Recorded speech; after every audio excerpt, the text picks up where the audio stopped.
Government gang stalkers, the I-it people. Government gang stalkers are egoists. They look at everything in terms of what they want.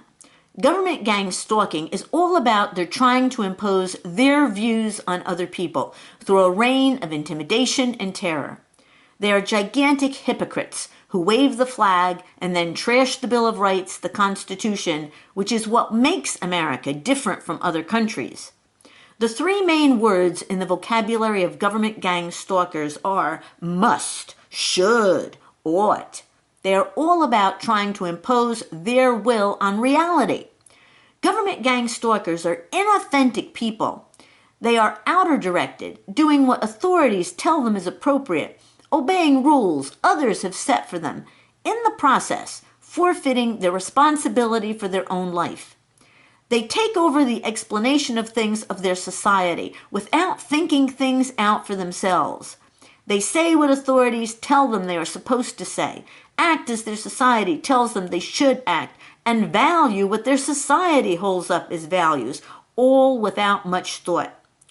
Their talk is often filled with gossip, trivia, and cliché, the idle talk of inauthentic people who do not communicate their being to others and are not interested in the being, in the differentness of others. The most important thing to them is that they be accepted by the they. They live in fear of not living up to the standards others have set for them.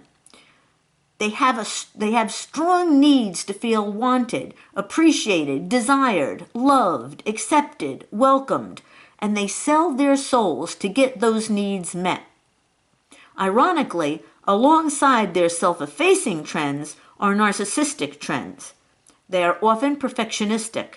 Their yards are a groomed miracle. They have the best display of Christmas lights in the neighborhood. They seek prestige, the admiration of others.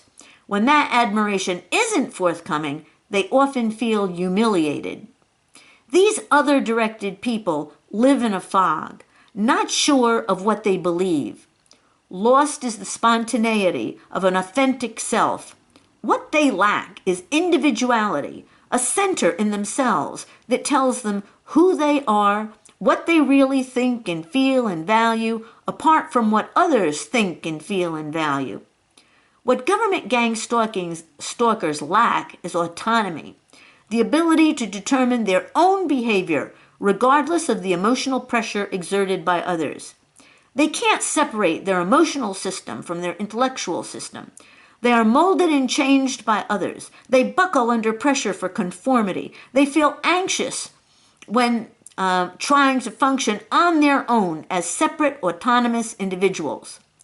The crux of their problem is anxiety, and much of what they do is to keep anxiety at bay. We can't separate government gang stalking from our American society from which it has sprung. To understand it, we have to look at the organizing principles taught in our families, our schools, our culture that determine how we see ourselves and others.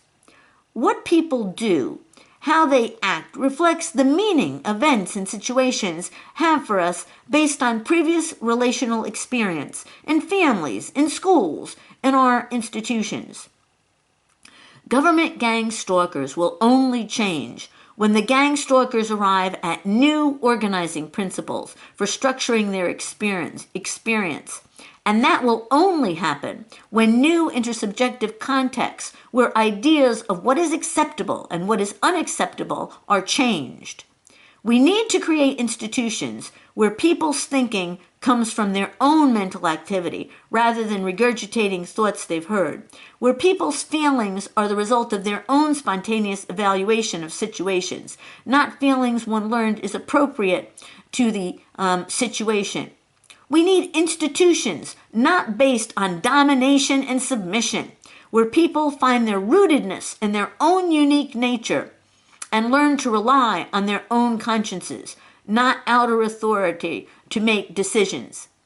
People must become the authors of their activity again. That's what freedom is, the quality most lost among government gang stalkers.